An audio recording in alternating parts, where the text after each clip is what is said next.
Eh, pues eso lo he dicho, contento de estar aquí de nuevo, gracias a todos por vuestras oraciones, sé que han habido. Ha sido, bueno, es muy bonito ver todo esto, está lleno de gente, hermanos que estamos aquí reunidos en este precioso sábado. Vamos a empezar este tema con una oración, si os queréis poner de rodillas.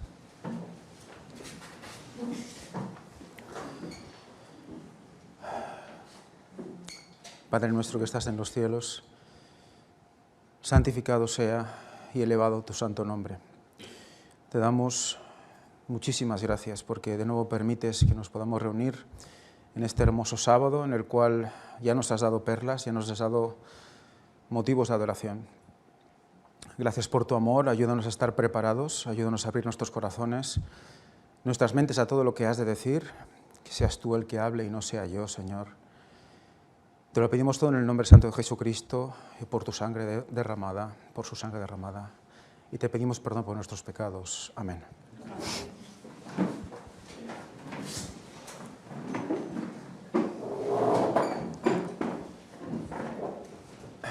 Muy bien. Vamos a afrontar el siguiente apartado de Babilonia a Jerusalén, parte 9. La verdad es que había un plan previsto para este culto, pero mientras se estaba preparando se han tenido que cambiar cosas. Ha sido algo bueno, a veces pasan estas cosas, y lo he tenido que dividir en dos partes, así que hoy haremos una parte y el próximo día otra. Al respecto de Nehemías. Nehemías, está trayendo más cola de lo esperado. Vamos a ver que en Nehemías es impresionante la simbología que tiene y ya hemos visto muchas cosas en toda esta reconstrucción de Jerusalén, empezando por el templo y ahora por la muralla. Y antes de entrar en unos temas quizás más definitivos al respecto de esto, tenemos que pasar por aquí. Hay que pasar por un proceso. Un proceso que está definido en el capítulo 3 de Nehemías. Vamos a leer a partir del capítulo 2, versículo 7 en adelante, y luego leeremos todo el capítulo 3. Vamos a ir parando, vamos a ir haciendo reflexiones. Me gustaría que cogierais vuestras Biblias, no hay una parte que no la voy a poner en el PowerPoint. Y bueno, vamos a empezar. Vamos a recordar algo. Dice Nehemías 2:7. Además dije al rey, si te place al rey, que se me den cartas para los gobernadores al otro lado del río, para que me franqueen el paso hasta que llegue a Judá, y carta para Asaf, guarda del bosque del rey, para que me dé madera para enmaderar las puertas. Hoy vamos a hacer bastante hincapié en esto, en las puertas. Las puertas del palacio de la casa y para el muro de la ciudad, y la casa en que yo estaré. Y me lo concedió el rey, según la benéfica mano de Jehová sobre mí. Recordemos que él estuvo pidiéndole al rey de Persia, pues todo lo necesario para poder ir a Jerusalén a reconstruir el muro. Él sabía que Jerusalén estaba desprotegida. Vimos en el culto pasado cómo ese muro estaba representando la ley y la profecía. Eso tenía que levantarse, tenía que reerigirse, reconstruirse, porque estaba el pueblo completamente desprotegido. Vimos como una muralla a nivel físico, pues evidentemente defendía ¿de qué? Pues de los enemigos, ¿no? Y a la vez te ayudaba a poder vigilar lo que estaba a tu alrededor desde una cierta altura, ¿no? Por lo tanto, tenemos, aparte de ser vigía, tenemos también la capacidad de defensa. A nivel espiritual, ¿cuál es nuestra defensa? Evidentemente la palabra de Dios, pero hay algo que es la ley y es la profecía. Eso va a hacer que siempre podamos defendernos y atacar, en ese sentido, a Satanás, con eso en nuestra boca, ¿no? Y eso es lo que vamos a ir viendo, cómo esto va a hacer que nosotros seamos útiles para Dios. Un proceso, creo que vamos a ver el proceso de conversión. Y es algo que está muy ligado a todo lo que se ha estado presentando en este ministerio en los últimos meses, últimas semanas. Y parece que el Señor quiera que estemos constantemente pensando en esto, al menos durante un tiempo. Por lo tanto, nos va a tocar reflexionar. Dice en el 9, vine luego a los gobernadores del otro lado del río y les di las cartas del rey. Y el rey envió conmigo capitanes del ejército y gente de a caballo, pero oyéndolo Sanbalat honorita y Tobías, el siervo amonita, les disgustó en extremo que viniese alguien. Fijaros lo que les disgustó, ¿eh? Les disgustó que viniese alguien para procurar el bien de los hijos de Israel. No les gustó que viniera alguien a procurar el bien de los hijos de Israel. Así es como lo define. Vamos a leer, vamos a analizar lo que significa Sanbalat, ononita, o oronita, y Tobías amonita. En la concordancia Strong, las palabras relacionadas con Sanbalat nos llevan a clavo, clavija, espino, hemos hablado de espinos esta mañana, ¿verdad? Erizar, pinchar, espinoso, zarza, ceguera. Y oronita viene de caverna, cuenca, cavernícola, troglodita. Vale. Diciendo esto, se nos viene a la cabeza un grupo de personas que la misma palabra de Dios habla que son como espinos, que se van a quemar ahí mismo, que ni siquiera se van a recoger, se quemarán ahí mismo. Son esas personas que van a saco, que van directos a por ti, porque tú predicas la verdad. Por lo tanto, ¿qué son?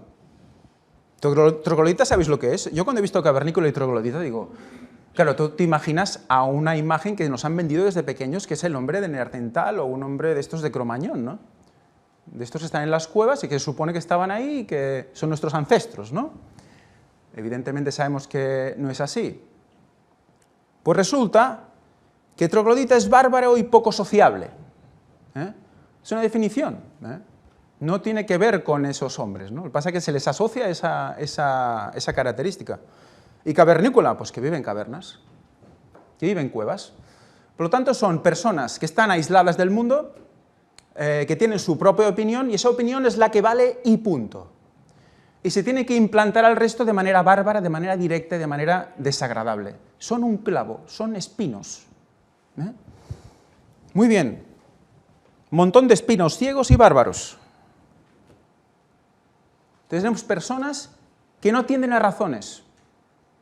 El día y la hora nadie sabe. No hay que adorar a los hombres, evidentemente, no hay que adorarlos. Pero nos ponen toda una serie de prejuicios al respecto de toda la verdad presente que se está mostrando. Y van directos, ¿no? No se andan con ningún tipo de miramiento. Y luego tenemos a Tobías amonita. Atentos. Atentos porque es impresionante. Tobías amonita. Bondad de Jehová. Bueno. Suave. Tesoro. Bien. Y amonita es innato. Innato. Iam, que es la raíz, significa pueblo. Por lo tanto, un pueblo que de nacimiento es algo, ¿no? Y se le considera bueno, se le considera suave, pero resulta que estos iban en contra de ¿quién? De aquel que buscaba el bien para el pueblo de Israel. ¿Tenemos opositores de este tipo? ¿Tenemos opositores que se presentan con una aparente bondad, con una aparente ternura, suavidad, pero que en realidad te están por detrás clavando todos los puñales que pueden? ¿Veis cómo está definiendo a dos opositores que ya lo estamos viviendo? Sabiendo lo que Nehemías implica y significa, que ya lo hemos dicho muchas veces, Nehemías ¿quién representa? Representa al tercer Elías, representa a ese figura del tercer Elías, y que representa ¿a quién? Al que quiere el Señor que, bueno, dirija al pueblo, ¿no? Y las oposiciones son de ese estilo. Es impresionante. Todos aquellos que han vivido este tipo de oposiciones, creo que ahora tienen que estar impresionados. Por lo tanto, un pueblo de Dios bueno, innato. ¿Nos suena algo adventistas de cuna? Gente que ha nacido ya en el pueblo de Dios y que incluso vienen con esta idea, vienen con bueno, pero vamos a hablar, vamos a ser, ¿no? No hace falta que te pongas así, siéntate en el banco, escucha, y si algo no te gusta, bueno, pues luego aparte lo hablamos y tal, pero tú tranquilo, en la iglesia no la líes, ¿no? No hace falta que prediques, puedes estar ahí, mantén la paz, estamos todos juntos, ¿no? El buenismo, ¿eh? Eso es la condición en la iglesia para poder estar ahí. No puedes decir la verdad, ¿eh? Entonces, es muy interesante todos estos conceptos, porque nos están mostrando ya hasta qué punto todo lo que estamos explicando es actual a tope, ¿no? Actual completamente. Vamos a leer un poco más a nivel capítulo 2 en adelante, perdón, sí, 2 del 11 en adelante. Y aquí es cuando Nehemías anima al pueblo a reedificar los muros, ¿no? Dice: llegué pues a Jerusalén, y después de estar allí 3 días, o sea, él está allí 3 días, me levanté de noche, yo y unos pocos varones conmigo, y no declaré a hombre alguno lo que Dios había puesto en mi corazón que hiciese en Jerusalén, ni había cabalgadura conmigo, excepto la única en que yo cabalgaba. Por lo tanto, al 4.º día se levanta, ¿y qué va a hacer? Y salí de noche por la puerta del valle hacia la fuente del dragón y a la puerta del muladar. Esto es lo que estamos leyendo. Este es el recorrido. ¿Fijáis la puerta del valle? ¿Veis dónde está la puerta del valle? ¿La veis todos? Está a mano izquierda, al medio a mano izquierda, abajo hay una flecha horizontal que la marca. Esa es la puerta del valle. Luego veremos más sobre las puertas. Pues él sale por esa puerta y hace ese recorrido en esa dirección. ¿De acuerdo? Aquí lo que le llaman estanque de Siloé. Bueno, eso de estanque de Siloé, la situación del estanque de Siloé, quizás no sea la correcta, porque luego habla más adelante, después de la puerta de la fuente, que está como reedificando un muro del estanque de Siloé, por lo tanto, puede ser que no sea esa. Aquí le llaman la fuente del dragón, esa fuente, ¿no? Dice que luego va hasta la puerta del muladar, y observé los muros de Jerusalén que estaban derribados, y sus puertas que estaban consumidas por el fuego. Puertas consumidas por el fuego. Quedémonos con esto, quedémonos con esa idea de puertas consumidas por el fuego, porque las puertas, en cierta manera, están hechas de madera, y la madera también, ¿a qué representa? Madera viene de los árboles, ¿no? Y representa a las personas, representa a los hombres también. Dice que las puertas estaban quemadas.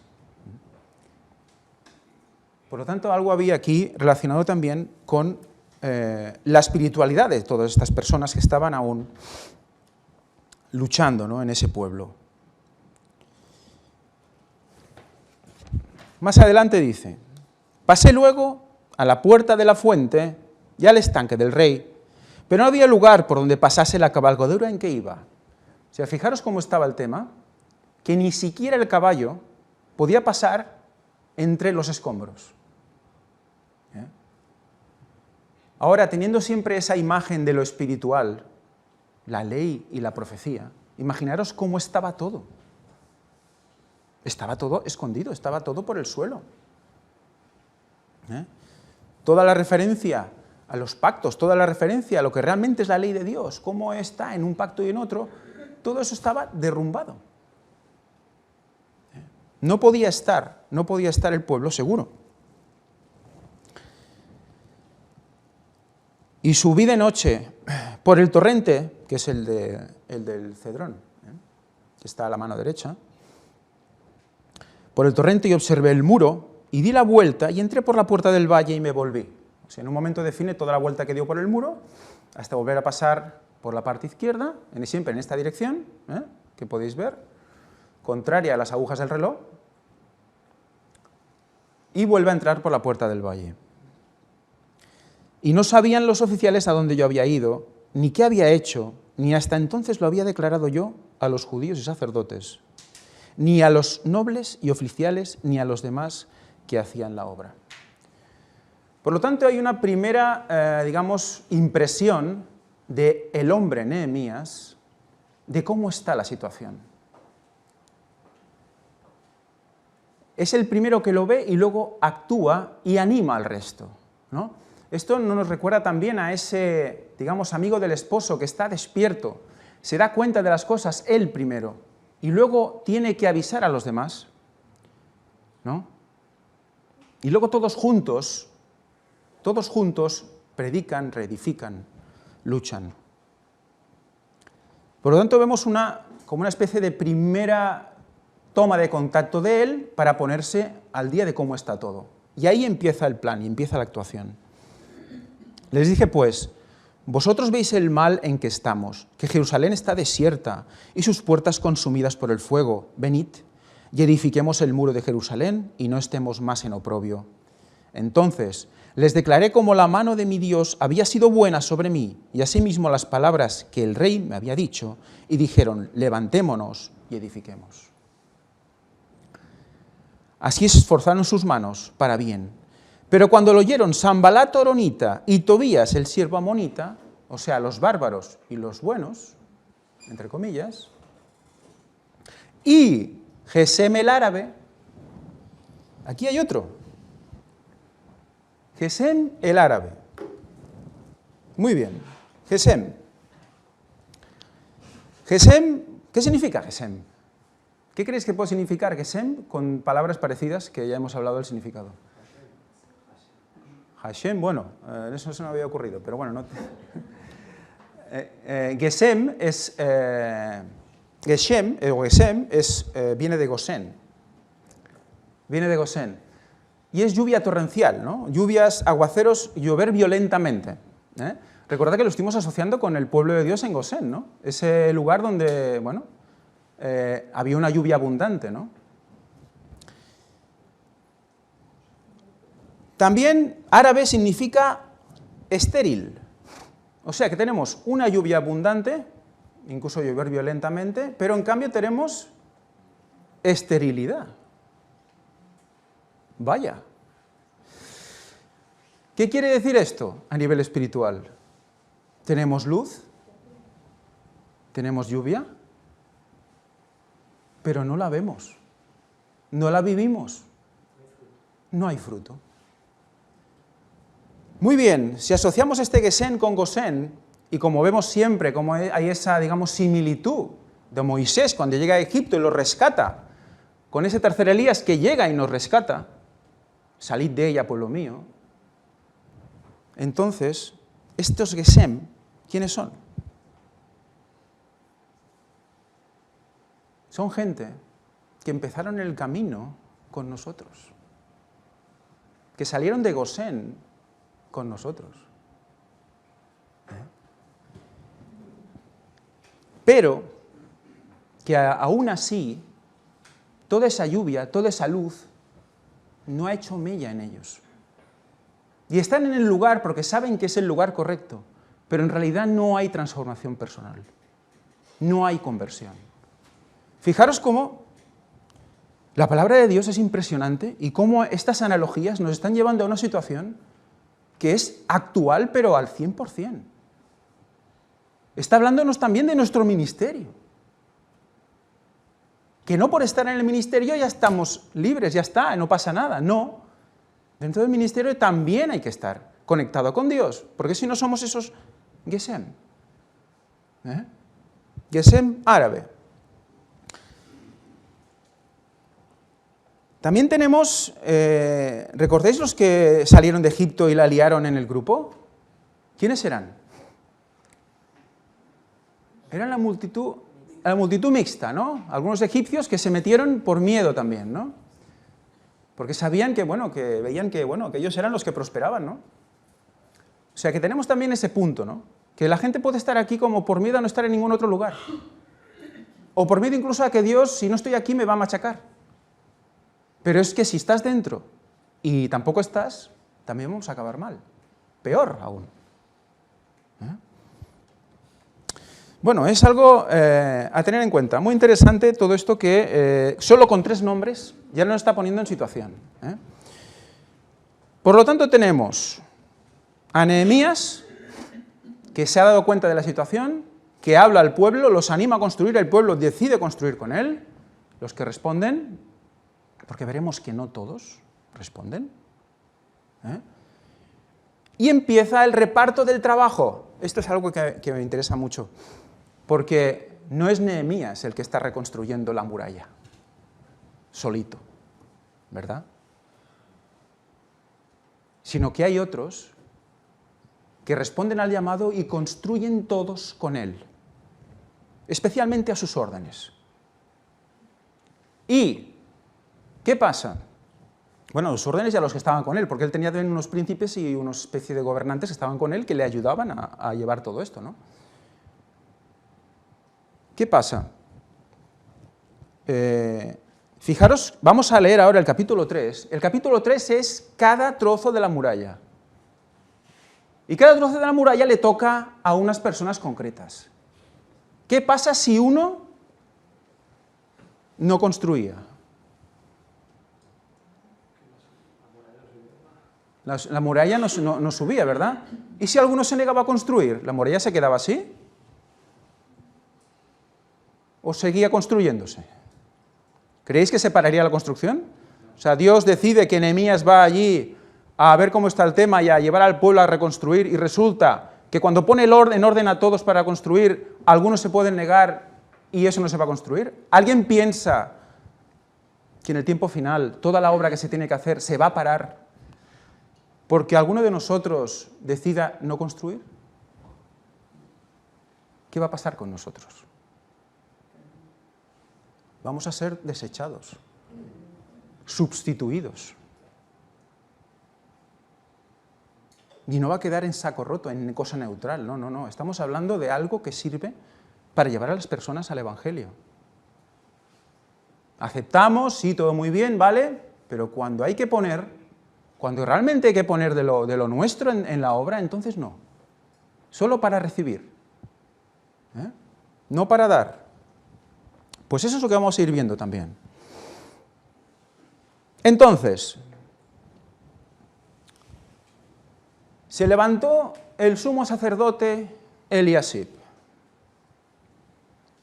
con los hermanos, los sacerdotes, y edificaron la puerta de las ovejas.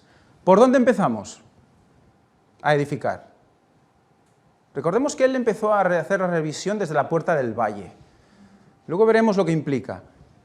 Pero empieza a edificar por la puerta de las ovejas. ¿A alguien le resuena la puerta de las ovejas de alguna manera? Vamos a leer todos. Juan 10, del 1 al 7. Juan 10, del 1 al 7.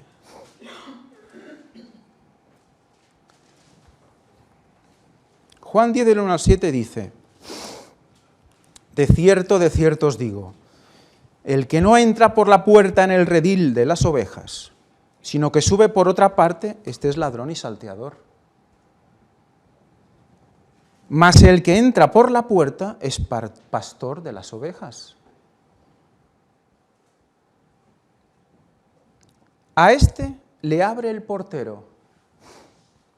Por lo tanto, tenemos el pastor que entra y el portero que está en la puerta. Por eso la importancia de las puertas también. Hay un portero en la puerta que abre la puerta y que está preparado y que ha estado vigilando a todas las ovejas durante todo el tiempo que el pastor no ha estado.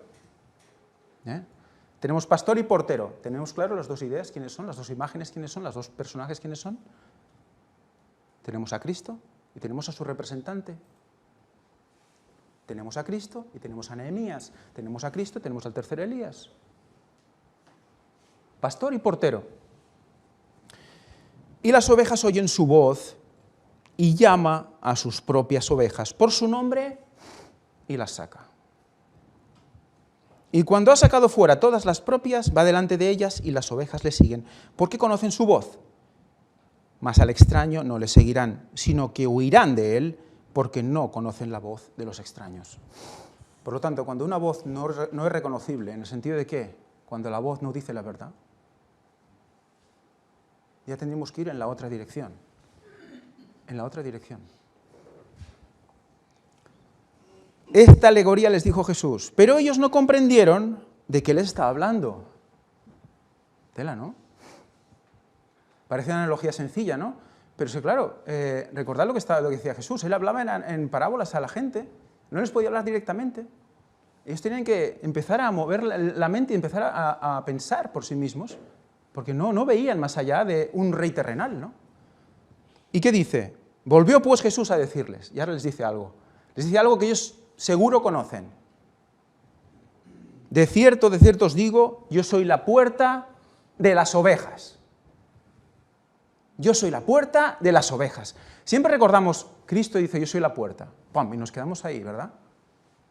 Pero dice, yo soy la puerta de las ovejas. Entonces, la gente ya tenía que pensar, ¡ay! Tenemos una puerta que se llama la puerta de las ovejas. ¿Qué pasa en la puerta de las ovejas? No lloraba por sí mismo, por más que supiera dónde iba el Getsemaní, lugar de su próxima y terrible agonía, que se extendía ante su vista. La puerta de las ovejas se divisaba también. Por ella habían entrado durante siglos y siglos las víctimas para el sacrificio. Y pronto iba a abrirse para él, cuando como cordero fuera llevado al matadero. Por lo tanto, ¿qué pasaba por esas puertas? ¿Qué pasaba por Cristo? ¿Qué pasaba por el portero? Las ovejas destinadas al sacrificio. ¿Cómo eran las ovejas destinadas al sacrificio? Puras, sin defecto. Por lo tanto, empiezan a construir por la puerta de las ovejas. Ya nos podemos imaginar que eso es una puerta, la puerta del redil. Una puerta que está comandada por Cristo y por su portero. Y ahí empieza un proceso. Atentos al proceso. Atentos al proceso, es muy interesante. Ellos arreglaron y levantaron sus puertas hasta la torre de Jameá y edificaron hasta la torre de Ananel, ¿no? Hay una página web que creo que es medio mesiánica, medio evangélica, porque tiene unas cosas, bueno, un poco raras, pero tiene un estudio que dice que estuvieron mucho tiempo para hacer y bueno, es interesante. He rescatado algunas cosas, otras se van por los cerros de Úbeda. Pero dice, la puerta de las ovejas se llama así porque es la que está más cercana al templo y por ahí entraban las ovejas que iban a ser sacrificadas. Al hablarnos la palabra de esta puerta en el original hebreo se nos enseña que esta puerta fue reparada y santificada. Esto implica que cuando una oveja pasa esta puerta queda santificada y apartada para el sacrificio. Por lo tanto, pensamos dónde estamos, pensamos lo que el Señor quiere de nosotros. Cuando nosotros aceptamos la verdad, nos aparta para el sacrificio. ¿Qué sacrificio? ¿No vamos a dar la vida por Él? ¿Estamos preparados para dar la vida por Él? ¿En todos los aspectos de nuestra vida? Pues en eso consiste este recorrido.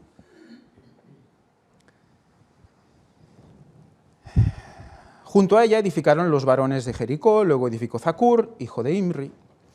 Los hijos de Asná edificaron la puerta del pescado, que es la que está ahí en el número 2. ¿Vemos la dirección otra vez que está cogiendo la cosa? ¿En qué dirección se está moviendo todo? Otra vez en la dirección contraria a las agujas del reloj. ¿Por qué? Siempre en la misma dirección. Muy interesante, ¿no? Bueno, la puerta del pescado. La puerta del pescado. En esta web en la puerta del pescado nos dice, al pasar la puerta de las ovejas, nos hacemos ovejas y nos hacemos parte del cuerpo de Cristo. Pero también somos pescados y nos hacemos pescadores.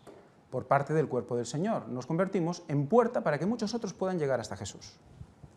Este es nuestro propósito fundamental, es nuestra comisión.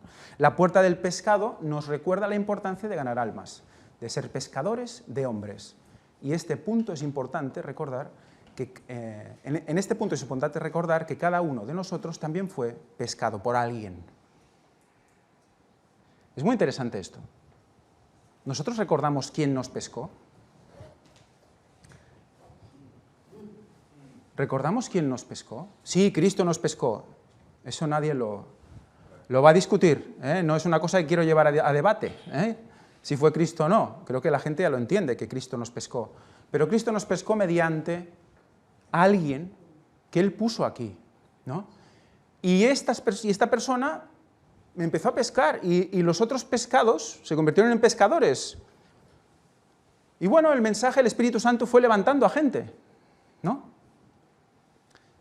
Tenemos la tendencia a olvidar el pasado. ¿De dónde venimos? ¿Por qué estamos aquí?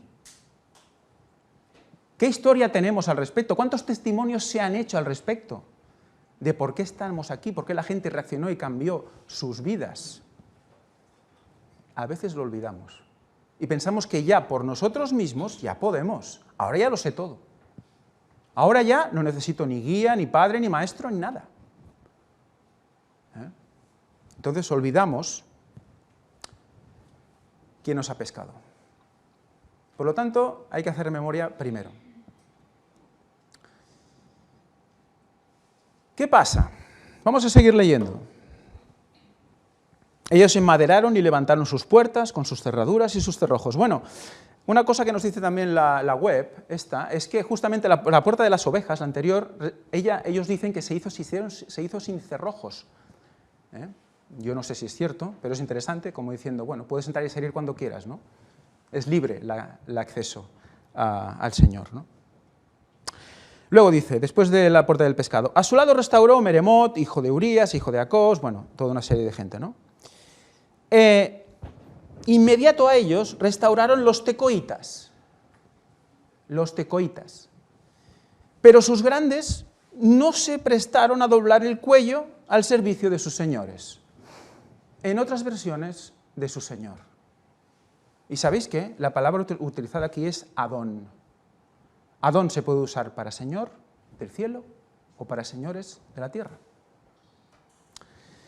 En la versión que tengo yo del 77 con notas, en la nota al margen dice, es decir, Nehemías y sus colegas. Para esta versión está claro que son ellos los señores a los que tenían que obedecer. ¿Qué dice Elena White al respecto de los tecoitas? Hubo, sin embargo, entre los grandes nobles, en otras versiones, en otros, depende cómo se traduce, de los tecoitas, algunos que no prestaron su cerviz a la obra de su señor. Señores, es decir, de Nehemías y sus colegas. Esto es el margen del 77 que yo tengo. La memoria de estos siervos perezosos quedó señalada con oprobio y se transmitió como advertencia para todas las generaciones futuras. Atención, ¿qué está diciendo? Que los tecoitas, el hecho de no querer doblar su cerviz para ayudar en la construcción, ¿qué dice? La memoria de estos perezosos quedó señalada con oprobio y se transmitió como advertencia para todas las generaciones futuras. En todo movimiento religioso hay quienes, si bien no pueden negar que la causa es de Dios, no, esto es de Dios, esto es de Dios, a tope, ¿no? Se mantienen apartados y se niegan a hacer esfuerzo alguno para ayudar. Y algunos pueden preguntar, ¿y qué puedo hacer yo? ¿Qué yo puedo presentar? ¿Puedo hacer alguna conferencia, un culto, lo que sea? Claro que sí, pero no solo es eso, hay muchas más cosas. Claro, también puedo dar dípticos, sí, pero bueno, yo estoy solo, estoy muy lejos, no tengo lugares. Bueno, pero ¿tienes trabajo? ¿Tienes algún ingreso?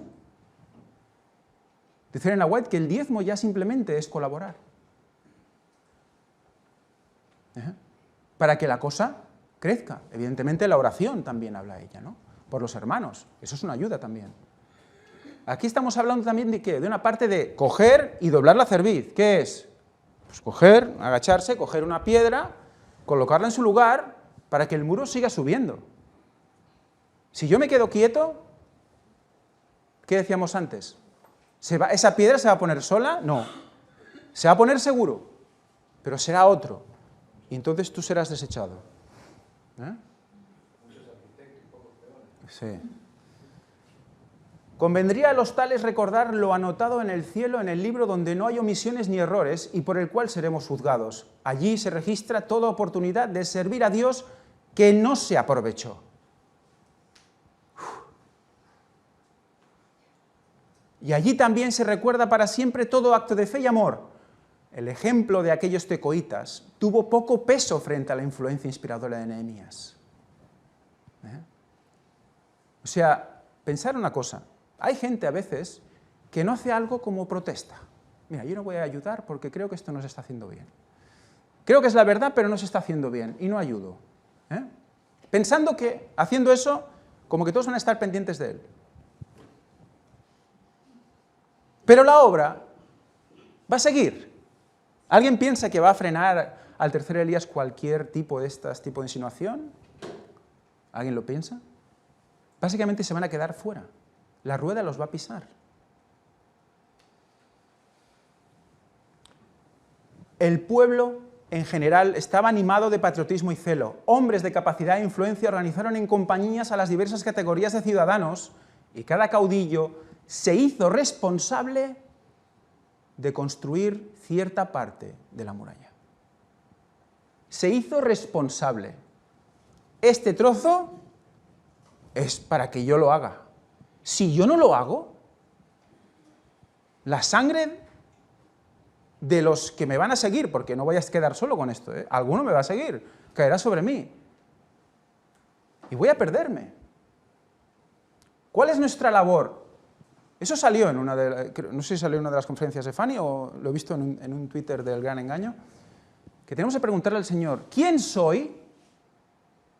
¿Y cuál es mi trabajo hoy, aquí, en este mundo, en esta vida? ¿Cuál es mi trabajo? ¿Para qué estoy aquí? ¿Alguien duda que está solo para estar de vacaciones? ¿Por qué estamos aquí? Todos tenemos un talento y todos tenemos una responsabilidad al respecto de la obra. ¡Todos! Y eso lo dice Elena White, está clarísimo. Todos. El más grande, el más pequeño. Por eso, recordad ese engranaje que vimos como ruedas que cuando se movía una, se movía la otra, porque una estaba unida a la otra, y cuando falta una rueda, por pequeña que sea, se para la máquina. Hay que cambiarla y poner otra. Por lo tanto, seamos responsables de nuestra parte. Puede ser así de pequeña, pero es nuestra parte. Es esa piedra, imaginaos esa roca que estamos poniendo en el muro. Ya hablaremos más de lo que es edificar y sobreedificar y eso.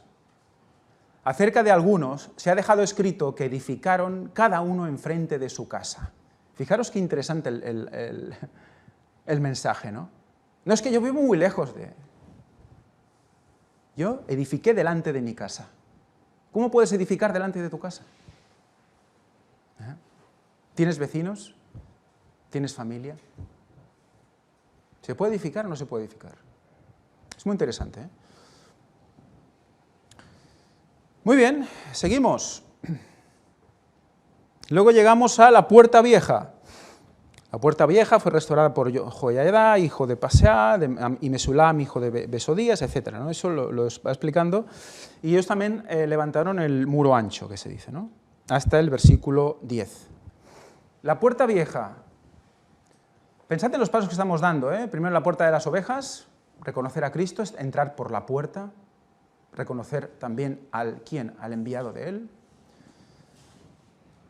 La Puerta del Pescado, reconocer quién es, reconocer que nos ha traído aquí, que tenemos gratitud, tenemos que tener gratitud también hacia Él, y tenemos que plantearnos pescar.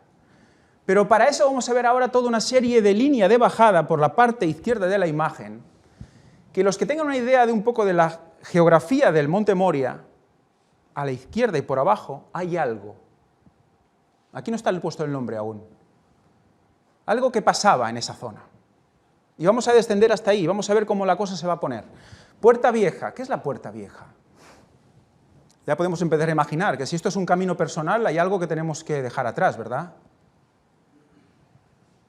Pasar y mirar esta puerta es reconocer que debemos morir al hombre viejo y también recobrar la senda antigua.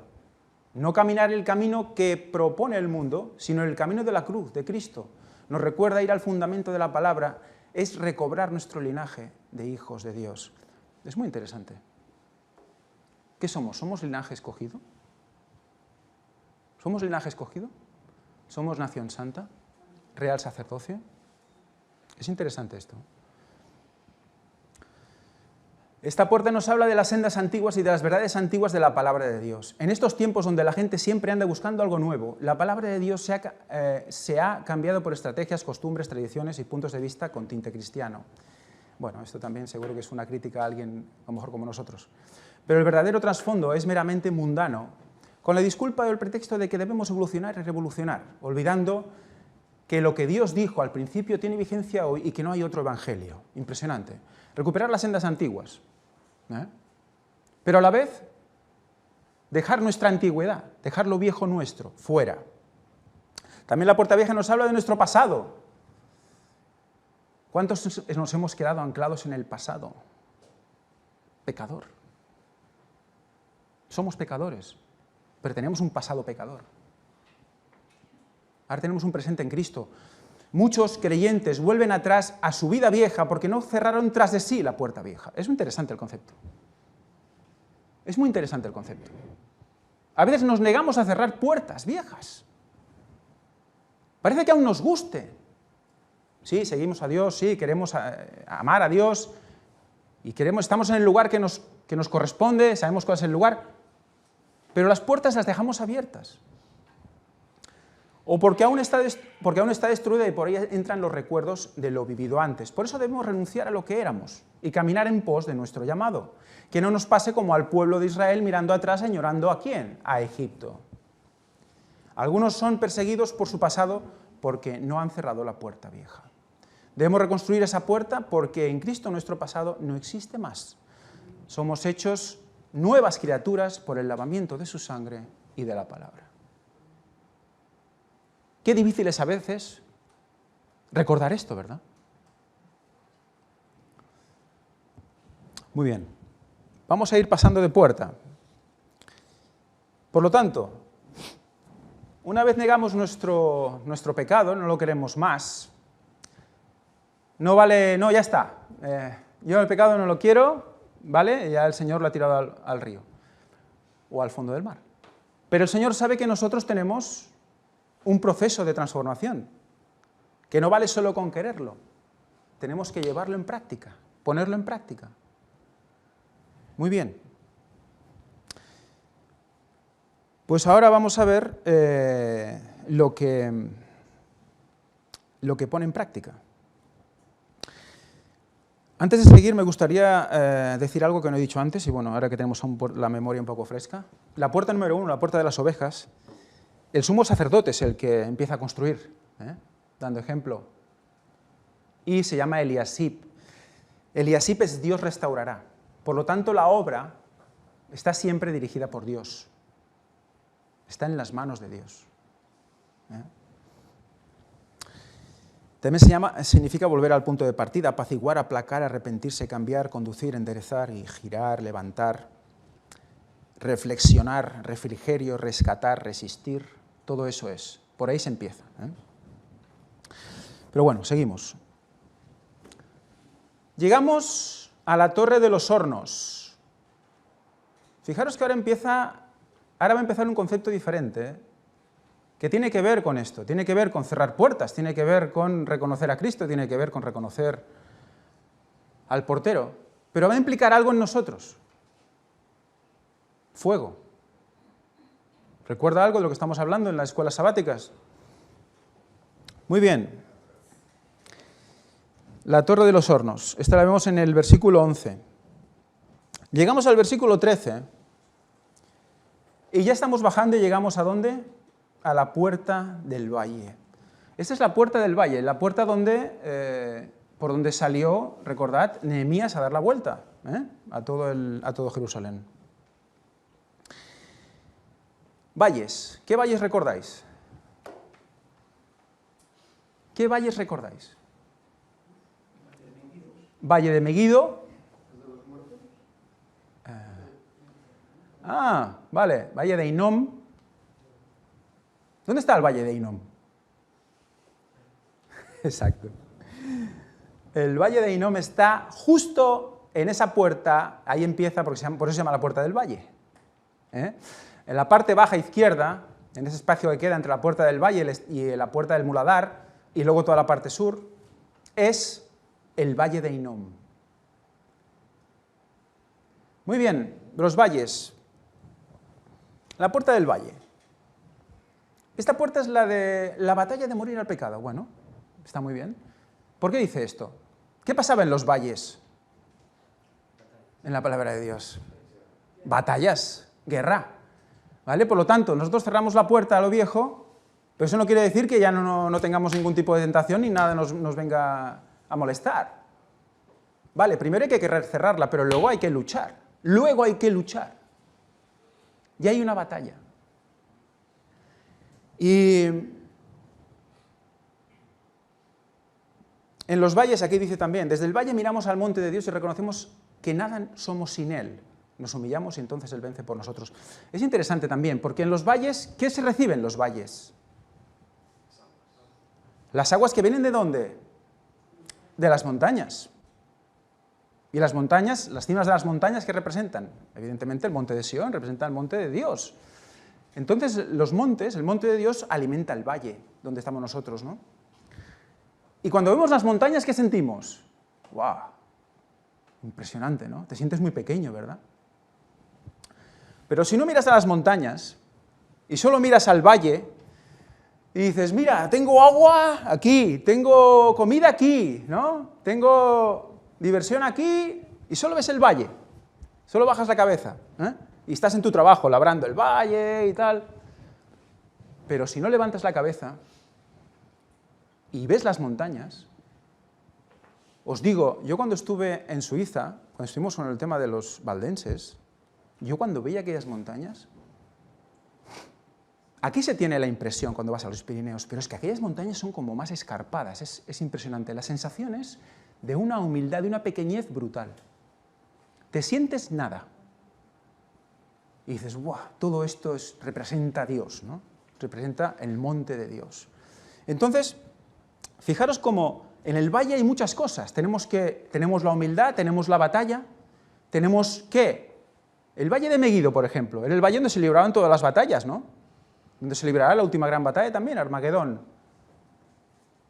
¿Estamos al día en esto? Sí, ¿no? Estamos en plena guerra pre-Armagedón o Armagedón. ¿Qué pasaba en el valle de Meguido, aparte de ser un valle de guerra? La cosecha. La mayor cosecha del año se daba en ese valle. El trigo de ese valle alimentaba a Israel. Era la canasta de pan de Israel. Resulta que en el mismo lugar donde se libraban las batallas, en el mismo lugar se generaba el fruto y en el mismo lugar se hacía la siega. Y esa siega, cada espiga que representa, cada uno de nosotros. Cada uno de nosotros. Que va a ser guardado en el granero. Si Dios quiere. Por lo tanto, fijaros lo interesante. Tenemos la lucha, los frutos, la salvación, todo en el valle. Hay que pasar por ahí. Hay una lucha. Este es el valle de Meguido. Es impresionante, la verdad. No sé, debe ser desde el Carmel, a lo mejor la foto. Valle de Jezreel, Meguido. Valle también ¿de qué? De la decisión también. Muy interesante. Hay que tomar una decisión, ya. No podemos esperar más.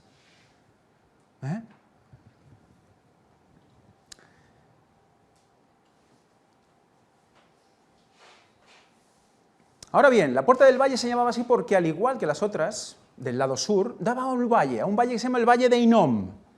Vamos a ver que el Valle de Hinnom tiene unas características diferentes al Valle de Jezreel. Tiene algo parecido, a nivel simbólico, pero vamos a meterlo a nivel personal. Este nombre, que significa matanza, se debe a que ahí los sacerdotes sacrificaban sus hijos para ofrecerlos a Moloc. Con esta terrible verdad vemos cómo Dios refuerza en nuestro corazón su personalidad y se manifiesta en su compasión y misericordia, porque a pesar de nuestras idolatrías, Él levanta una puerta delante de nosotros para que podamos vencer el pecado y salir victoriosos por causa de la sangre de su Hijo, ¿no? Aquí habla de cómo es en ese valle de Hinnom que hacían, se hacía idolatría, pero una idolatría hasta en un nivel impresionante. ¿Qué dice Wikipedia de ese valle? También llamado Gehenna, de Gehinnom, ¿no? El llamado infierno también, por algunos. Dice más abajo, después del año 638 a.C., el valle de Hinnom se convirtió en el lugar utilizado para incinerar los desperdicios de Jerusalén. Por lo tanto, fuego, más fuego. Hemos visto la Torre de los Hornos, estamos en la Puerta del Valle, hay batalla, hay fuego. Un fuego que quema los desperdicios. ¿Qué hemos visto del fuego? ¿Qué se lleva al fuego? La escoria, las impurezas. ¿Vale? Vemos como la línea izquierda de la imagen todo el rato es hacia abajo, es hacia el sur. Conforme vamos bajando, hay más intensidad de lucha y de fuego, que hemos visto esta mañana, ¿no? Hemos visto el fuego mayor, ¿no? El fuego más, no recuerdo la palabra como lo decía, el fuego extremo. Vale, vamos a ver que cuando lleguemos al calor extremo va a haber un cambio de tendencia. Vamos a ver que va a haber un cambio de tendencia. Ahí está el valle de Hinnom. Ahí está el valle de Hinnom.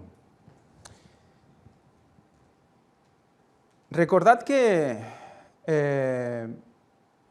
salió de esta puerta Nehemías. Por lo tanto, Nehemías, cuando empieza a dar la vuelta a toda la ciudad, la empieza a dar desde el valle. La empieza a dar desde el punto de lucha, un punto de compromiso, un punto de humildad. Desde ahí da la vuelta al valle. Da la vuelta a toda la ciudad, que es lo que representa este valle, ¿no? Es interesante. Muy bien.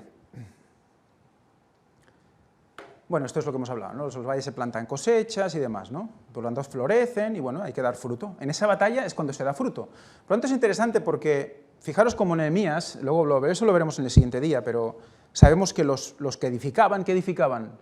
Con la espada en una mano, ¿no? Y dormían vestidos y todo, ¿no? Por lo tanto, fijaros cómo estamos luchando, pero a la vez estamos dando fruto. Eso se da en el valle. Si no luchamos, no damos fruto. Y la lucha es contra el enemigo exterior, pero sobre todo contra el enemigo interior. Esa es la puerta por donde sale Nehemías, ¿no? Llegamos a la puerta del muladar. ¿Qué es un muladar? La puerta del muladar la vemos en el versículo 14. ¿Cuál es la puerta del muladar? O sea, ¿qué es el muladar? Para vosotros, ¿qué es un muladar? Dice, hay mulas, ¿no? Pues no. El muladar, bueno, seguro que había mulas en el muladar, pero quiero decir que especialmente el muladar se le habla al lugar donde se acumulan el estiércol. Se mezcla con paja y ahí se queda el muladar, lleno de estiércol. ¿Qué pasa después de una lucha intensa? ¿Qué pasa después de luchar con un pecado que te está machacando durante tiempo? Quedan una serie de secuelas, queda una serie de despojos. Esos despojos se tienen que tirar fuera. Hay una serie de residuos, hay consecuencias. En ese sentido, hay muchas consecuencias de nuestros pecados que nos van a acompañar toda la vida. Pero eso no quiere decir que eso sea una excusa para no seguir a Dios. Hay que echarlo fuera. Esto es estiércol. ¿Suena algo del estiércol? Muladar, lugar donde se acumula el estiércol. Definición directa. Lugar muy sucio donde se acumula basura o cosas inservibles. Por lo tanto, los que nos separa de Dios, lo que no nos acerca a Dios, tiene que ir fuera. Por esa puerta, ¿no? Pero la carne del becerro y su piel y su estiércol los quemarás a fuego fuera del campamento. Es ofrenda por el pecado. ¿Qué representa todo esto también? ¿Quién fue el que murió fuera de la ciudad por nosotros? ¿Quién fue estiércol por nosotros? Cristo mismo. Cristo se comió todo nuestro estiércol, para entendernos. Y eso fue lo que le mató. Él levanta del polvo al pobre y al menesteroso alza ¿de dónde? Del muladar. Si estamos ahí, podemos levantarnos. ¿Vemos cómo el camino es impepinable? No podemos hacer de la puerta de las ovejas a la derecha, no. Luego veremos por qué no también, qué pasa por la derecha. Tiene que ser por la izquierda, tiene que ser reconocer muchas cosas antes de llegar al otro lado. Y tenemos que pasar por el valle, por luchar, tenemos que pasar por negar nuestros pecados, tenemos que pasar por obviar lo antiguo, en el sentido de dejar nuestro pasado pecaminoso atrás. y seguiré adelante, porque a partir de ahora hay un punto de inflexión. Vamos a ver. Y ciertamente aún estimo todas las cosas como pérdida por la excelencia del conocimiento de Cristo Jesús, mi Señor, por amor del cual lo he perdido todo, y lo tengo todo por basura, según qué versión, estiércol, para ganar a Cristo. Por esa puerta tiene que irse absolutamente todo despojo de la batalla, todo.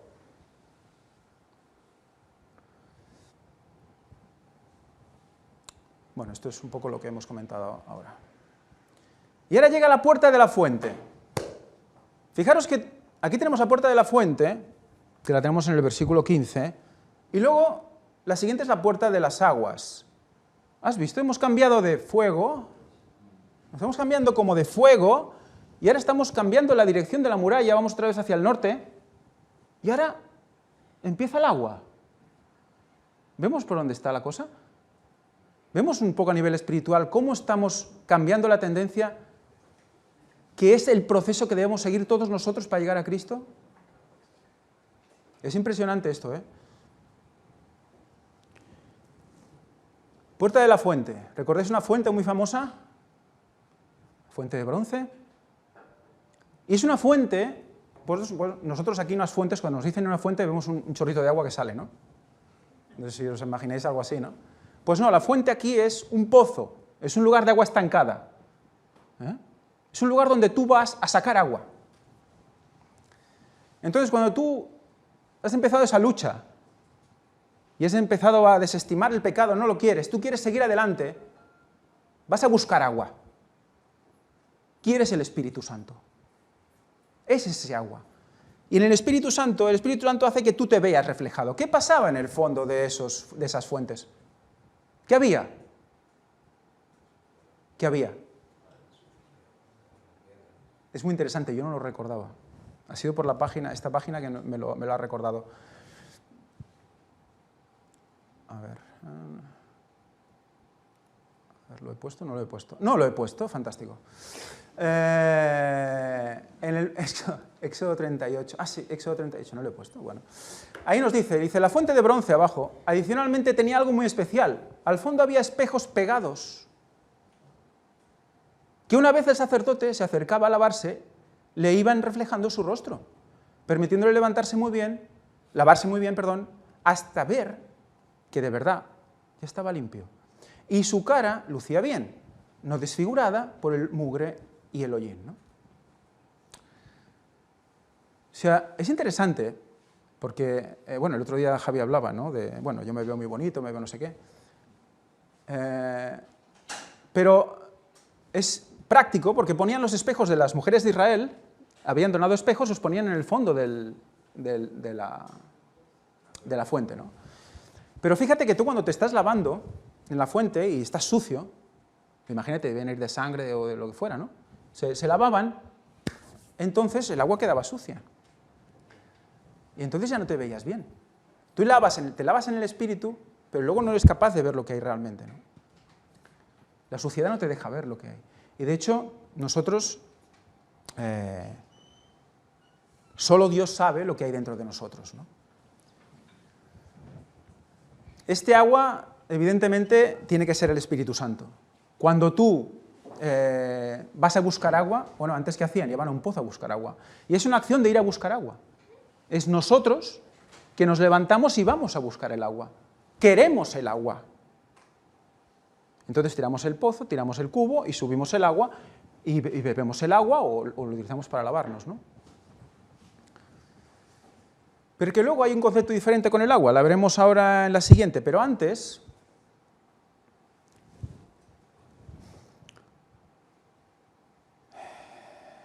a ver, aquí, dice, Tito 3:5, nos lavó, no en virtud de obras de justicia que nosotros hubiéramos hecho, nos lavó, no en virtud de obras de justicia que nosotros hubiéramos hecho, o sea, no nos lava porque nosotros hemos hecho algo especial, sino conforme a su misericordia mediante el lavamiento de la regeneración y la renovación por el Espíritu Santo. Te lavas en el Espíritu, ¿no?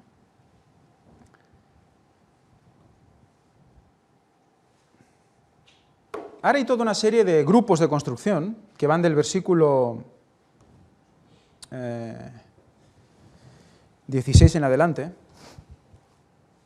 y están relacionados con la zona de donde está la casa de David. También se reconstruyó toda la zona del sepulcro de David y la casa de los valientes. Eso lo vemos en el versículo 16. Después de él restauró Nehemías, hijo de Azbuc, gobernador de la mitad de la región de Bet-Sur, hasta delante de los sepulcros de David y hasta el estanque labrado y hasta la casa de los valientes. Esto es lo más parecido que he encontrado a los valientes de David. 37 valientes de David. Había 3 muy especiales, luego estaban los 30. En total unos 37 valientes. De estos definen unas proezas impresionantes de batalla. Por lo tanto, vemos cómo, después de todo este proceso, todo este proceso personal y a la vez de iglesia, va mezclando el tema puramente interno con todo lo que está pasando en nuestro alrededor. ¿Cuántas veces hemos hablado de David, con ese símbolo del tercer Elías también? Y esos valientes. Y ahora estamos en la fase de subir, la fase de las aguas. Hemos estado bajando hasta ahora y ahora estamos subiendo otra vez. Y pasamos por los valientes de David. David tuvo que luchar. David tuvo que luchar.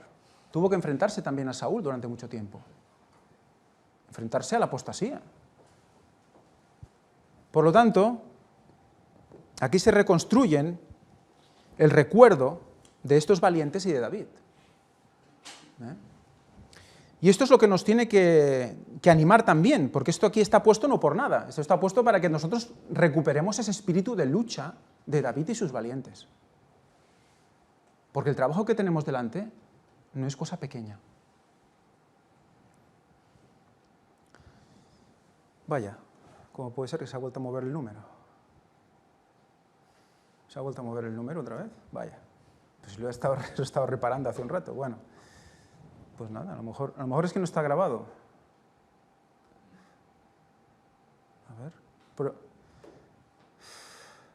A ver, prueba de salir y grabar el PowerPoint, simplemente grabarlo. Grábalo, ponle guardar. O sale mal ahí también, el 16. Sale mal. Bueno, es igual. Pues nada, mira que lo he estado reparando. Bueno, es igual. Pues tenemos ahí el 16 mal puesto. El 16 mal puesto sería otro grupo. Ese grupo dice: y los sirvientes del templo que habitaban en Ofel restauraron hasta enfrente de la puerta de las aguas al oriente y la torre que sobresalía. La puerta de las aguas. Antes hemos tenido la puerta de la fuente, ¿no? Ese agua que nos lava, ese agua que el Espíritu Santo nos muestra cómo somos, y nosotros queremos seguir adelante. Pero luego tenemos la puerta de las aguas. Las aguas aquí, si lo miramos en la Strong, las aguas no es el agua estancada, como hemos visto antes en la fuente, sino que es agua corriente. Es agua viva. Y aquí estamos otra vez en quién era agua viva, ¿no? Cristo mismo era agua viva. ¿Y qué pasa cuando, después de todo este proceso de quemado y proceso de lavado, parece un tren de lavado esto, ¿no? Proceso de lavado y recuperar el Espíritu Santo, ¿qué pasa en nosotros?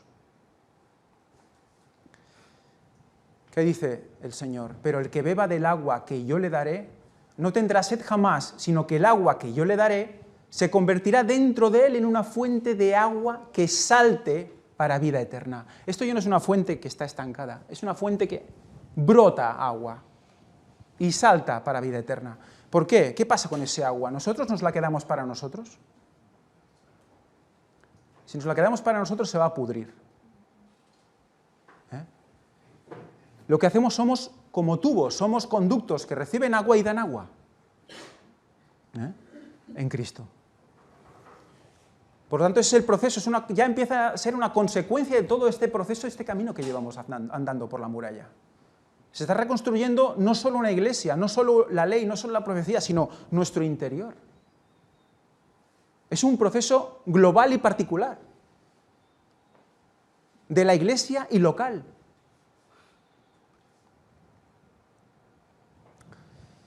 Y aquí empezamos ya en este punto, en el cual hemos hecho todo este recorrido por el fuego, subimos por el agua, que hemos dejado cosas atrás, que si queremos seguir adelante, valientes, como David y sus valientes, nos enfrentamos ya a las tres últimas puertas, que tienen unos nombres que tenemos que estar pendientes, porque ¿qué dice? La puerta de los caballos, no sé si a alguien ya le viene algo a la cabeza con los caballos, la puerta oriental, con acceso directo al templo, y la puerta del juicio. Son las tres últimas puertas. Todo este camino ha sido para prepararnos para estas tres últimas puertas.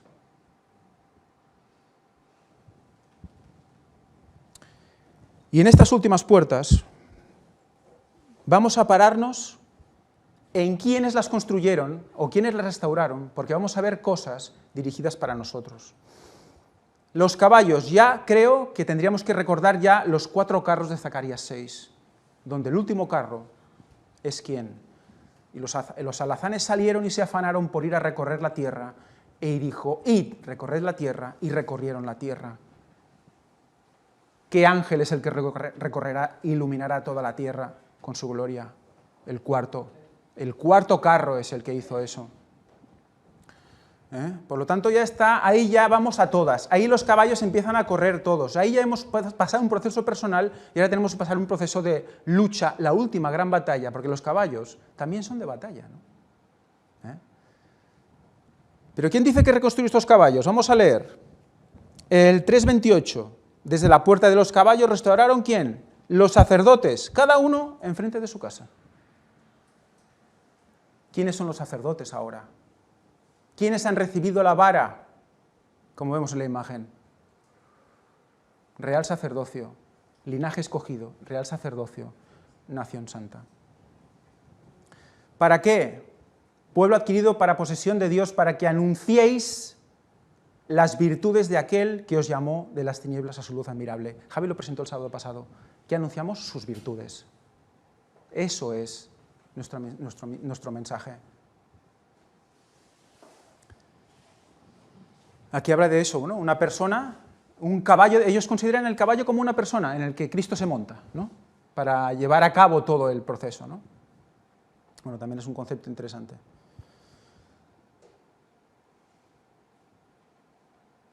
¿Dónde vamos ya? Dice, después de esto restauró, ¿quién restauró? Sadoc, hijo de Imer, frente a su casa. ¿Y qué restauró? Después de él restauró Semaías, hijo de Secanías. ¿Quién era Semaías, hijo de Secanías? Versículo 29. Guarda de la puerta oriental. Guarda de la puerta oriental. Oriente. A ver, esto es un amanecer, por donde sale el sol. Oriente. Se pone occidente. ¿Cómo será su venida? Como el alba será dispuesta a su venida, ¿no? Será como un amanecer en la oscuridad. Semaías, hijo de Secanías, guarda de la puerta oriental. Solo de esta persona habla así, guarda. Y veremos que otras cosas solo pasan aquí. Vamos a ver estos nombres de estos constructores. Sadoc, hijo de Imer. Y después restauró Semaías, hijo de Secanías, guarda de la puerta oriental. Semaías, hijo de Secanías. ¿Y no tengo el otro, Imer? Vaya. Pues entonces tengo un... está aquí, perdón. Está aquí, pero no está ahí. Muy bien. Sadoc, hijo de Imer. Lo voy a leer entonces. Sadoc, justo, purificar, hacer justicia, recto, derecho, honradez. Por lo tanto, define un trabajo ¿de qué? De limpieza, de purificación. ¿Y quién lo realiza? Esto es hacer justicia. Estamos después de la puerta de los caballos, ¿vale? Esos 4 carros, el cuarto ángel, está dando la vuelta al mundo, digamos. Y mientras tanto, ¿qué está haciendo? Está haciendo justicia. Porque pone orden. Porque hijo de Imer es, Imer, platicador. es hablar. Alguien que habla mucho. Viene de amar, permanecer. Orden, ordenar, proclamar, señalar. Señalar. ¿Qué era señalar también? ¿Recordáis qué palabra significaba señalar? Sefarat. ¿Y Sefarat era? España. Sefarat era España. Pero interesante, ordenar, poner orden, decir, mira, tú aquí, tú allá, y señalar, esto no está bien, esto sí está bien, hacer justicia, limpiar al pueblo. Estamos en las últimas 3 puertas. ¿Qué pueblo se está limpiando aquí? Cuando los caballos salen y es el cuarto ángel, ¿qué pueblo es el que se está limpiando? Los 144.000 son los que han de salir de ahí. Hay otros que van a morir, evidentemente.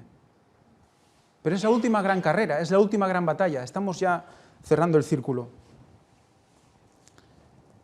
También es renuevo, es cumbre, es palabra, es promesa. Es ahora, como diciendo, ¡guau, sorpresa! Nos ha sorprendido. ¿Sorprendió el tercer Elías? ¿Nos sorprendió a todos o no? Creo que sí, ¿eh? ¿Vino como ladrón? ¿Vino como ladrón? Para todos. Bueno, es muy interesante este concepto. Muy bien.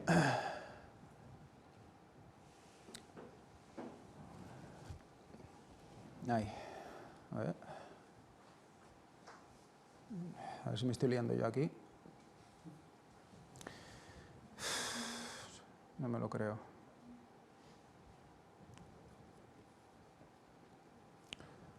Tiene que estar. Aquí. No. No puede ser. Vaya. Bueno, disculpadme porque ha sido un poquito complicado el tema. Pero es increíble, ¿no? Hay diapositivas que se han ido. Aquí. Semaías, hijo de Secanías, el guarda de la puerta oriental. Este es el versículo 29. Semaías, Jehová ha oído, advertir, anunciar, declarar, discernir. Testigo. Testigo. ¿Quién es el testigo fiel? ¿Quién es el testigo fiel? Cristo. Pero aquí le pone testigo ¿a quién? Al guarda. Al guarda de la puerta oriental, por la cual los judíos creen que el Mesías cuando venga atravesará y se meterá en el templo. Por lo tanto, el falso Mesías. Por lo tanto, tenemos a un testigo, guarda de una puerta. Antes hemos visto al portero que guardaba la puerta del pastor. Aquí vuelve a darse la idea otra vez, relacionado con ¿qué? Con los últimos días. En el momento del cuarto ángel, guarda de la puerta oriental. Hijo de Secanías, Jehová ha morado, quedarse permanentemente. ¿Jehová mora en Semaías? ¿Jehová mora en el guarda de la puerta oriental? Dice que permanentemente.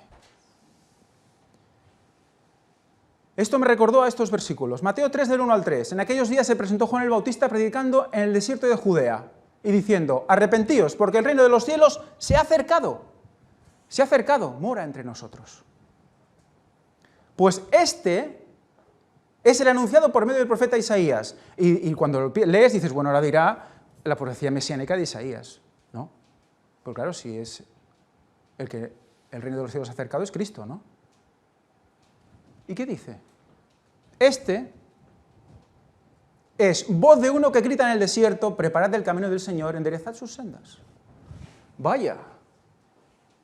¿El reino de los cielos se ha acercado con quién? Con Juan el Bautista. Con Juan el Bautista. Después que Juan fue encarcelado, Jesús vino a Galilea predicando el evangelio del reino de Dios y diciendo, el tiempo se ha cumplido, el reino de Dios se ha acercado, arrepentíos y creed en el evangelio. ¿Quién habla aquí? Jesús. Dice lo mismo que Juan el Bautista. Cada uno hablando de sí mismo. Es muy interesante, es muy interesante. Con Juan el Bautista siempre hay esta dualidad, siempre hay este sí pero no, no pero sí. Por lo tanto, en el tercer Elías tenemos la misma situación. Estamos llegando al final. Es la última, la etapa, pero es la más emocionante.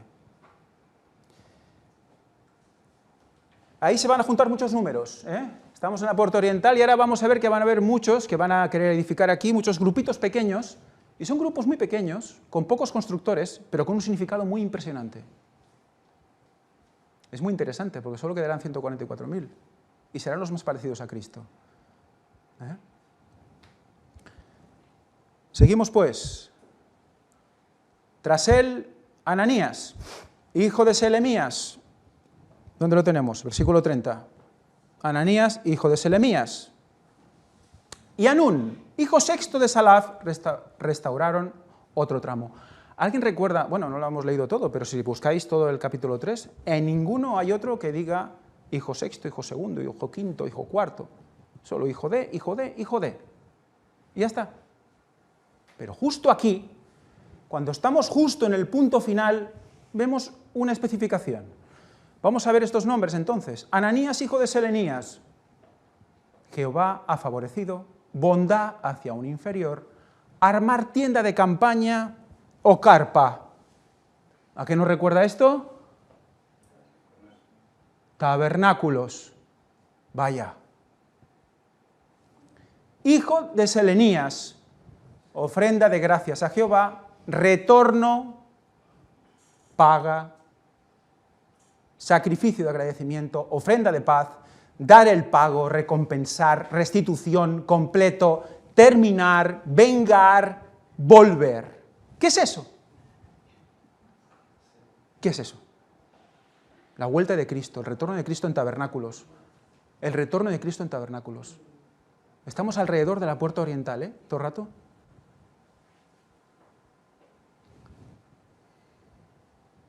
¿Y quién construye con ellos? Anún, hijo sexto de Salaf. Anún, lo mismo que el anterior, es la misma raíz. Favorecido, armar tienda, ¿vale? Es como que nos quiere mantener en el mismo contexto de tabernáculos, nos pone hijo sexto para meternos los 6.000 años, es evidente, y luego nos dice Salaf. ¿Y Salaf qué es?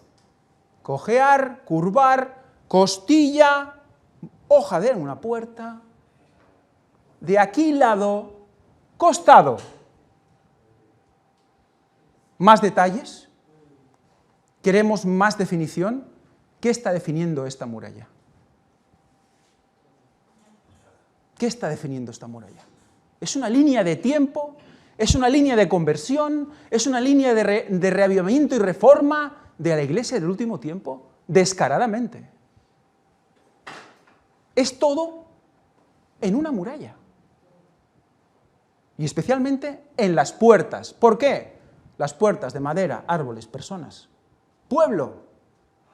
Depende de que el pueblo se ponga las pilas. Vaya. Costilla. Bueno, esto es una costilla de cordero. Y todo lo que implica costilla, cordero, costilla de Adán, costado de Adán, costado de Cristo, ya le hemos hablado esto. Ya lo hemos hablado. Hay más. Hay más numeritos por ahí que se van juntando, hay otros que se construyen. Después de ellos restauró Mesulam, hijo de Berequías, enfrente de su cámara. Mesulam, hijo de Berequías. Aliado, dar el pago, recompensar, restitución. Lo hemos visto antes, es que se vuelven a repetir las bases, se vuelven a repetir los nombres, reinciden. Otra vez nos pone en el concepto de la vuelta de Cristo, y Berequías es rodilla, arrodillarse, bendición. Vale, cuando viene Cristo, ¿cuántos se arrodillan? Después de la venida de Cristo. Cuando hay el juicio otra vez. Cuando hay el juicio en el cielo, pues están todos muertos, ¿no? Pero cuando ya viene el juicio final, ya cuando cae el fuego, antes de que sean todos eliminados, ¿quién se pone de rodillas? Porque escrito está: vivo yo, dice el Señor, que ante mí se doblará toda rodilla y toda lengua confesará a Dios. Toda lengua confesará a Dios. Los que se pierden y los que no. Por lo tanto, esto va más allá. Va a la venida de Cristo y va más allá. Nos está explicando toda la historia de la redención. Otro numerito ahí que he puesto, el 23, es otro grupo. Y aquí llegamos a una puerta que tiene un nombre muy interesante. La puerta del juicio. La puerta del juicio. Y dices, vaya, está puesta después de la puerta oriental, después de su venida, el juicio. Es que el juicio dura mucho, ¿eh?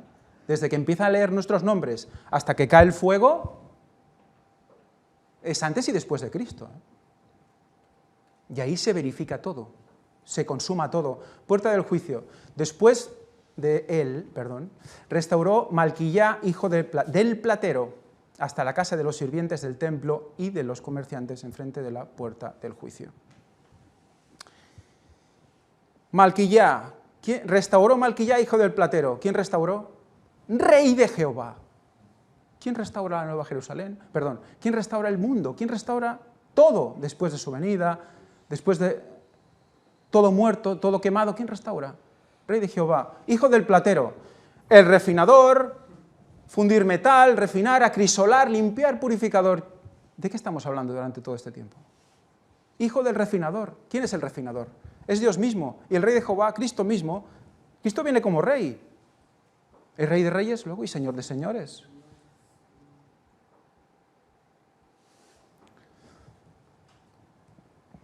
Y la plata, porque es curioso, porque la plata de ley, se habla mucho de la plata de ley. ¿Recuerdas la plata de ley que hablábamos de la ley? La ley ahí está aún. Ya el último grupo, el 24,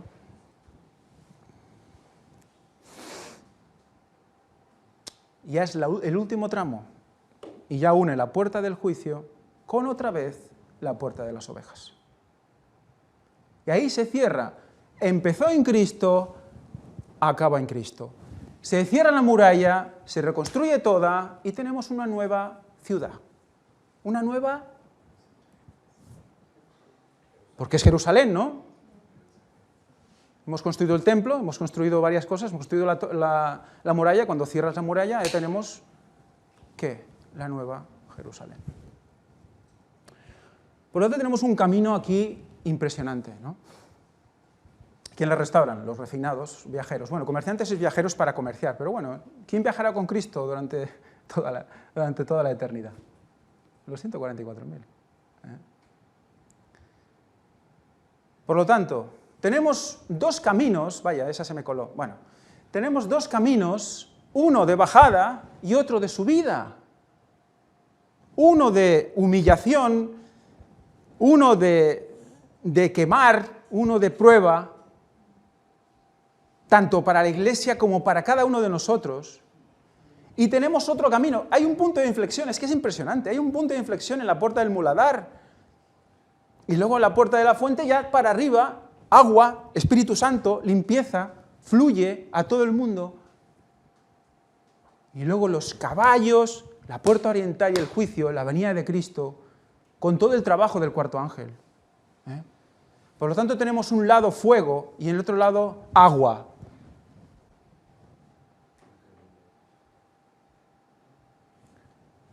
Hasta la venida de Cristo y la Nueva Jerusalén. Y salió del altar otro ángel que tenía potestad sobre el fuego, y llamó a gran voz al que tenía la hoz afilada, diciendo: mete tu hoz afilada y vendimia los racimos de la vid, de la tierra, porque sus uvas están maduras.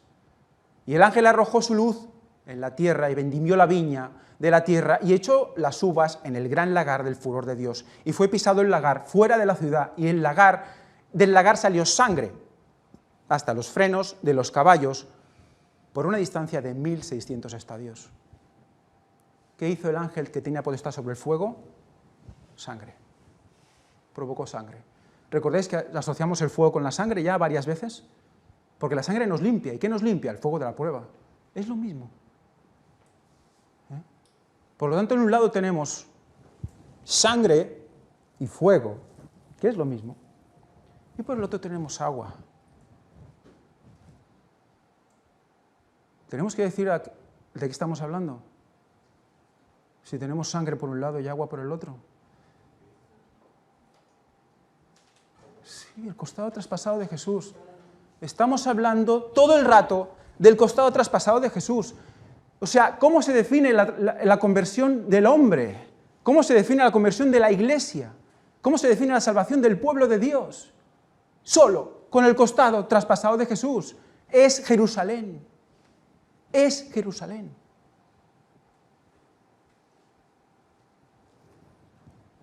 Y ya para acabar, dices, vaya, ¿no? Hemos hablado tanto de esto y justamente ya hay más formas asociadas a esta imagen, que un día u otro mostraré. Esa forma de Jerusalén en el momento de Nehemías tiene mucho. Y justamente la cara de Cristo con el templo de Dios ahí, ¿no? Y justo ahí en ese murito, ¿no?, donde tendría que estar la llaga, hay una llaga, si os fijáis. ¿Veis que hay una llaga? Hay un murito ahí que hace como un espacio. Hay un huequecito. Hay una llaga. Bueno, no hay más. La verdad es que he disfrutado mucho, ha sido bastante tenso, pero he disfrutado muchísimo con este culto. La verdad es que está al día de todo lo que se está presentando en el ministerio, al día, y está a todos los niveles, particular, global y a nivel escatológico, a nivel profético, de historia, de línea de tiempo. Todo eso era la muralla de Nehemías. Ley y profecía. Ley y profecía. Muy bien. Pues nada, vamos a orar.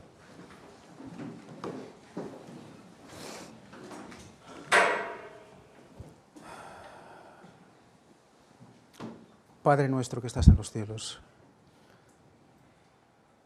santificado sea tu nombre. Solo podemos darte gracias, solo podemos arrodillarnos y agradecerte por tantas pruebas de tu poder. Señor, te pido que estés con los corazones de todos aquellos que escuchen este culto, para que vean el gran poder de Dios y abran sus corazones a ti y se conviertan realmente del todo, Señor. Te pido que estés con los corazones de las personas que se van a bautizar hoy, para que comprendan dónde van a entrar, en qué agua se van a meter. Te pedimos, Señor, que nos bendigas y que nos guardes. Te lo pedimos todo en el nombre santo de Jesucristo y te pedimos perdón por nuestros pecados. Amén.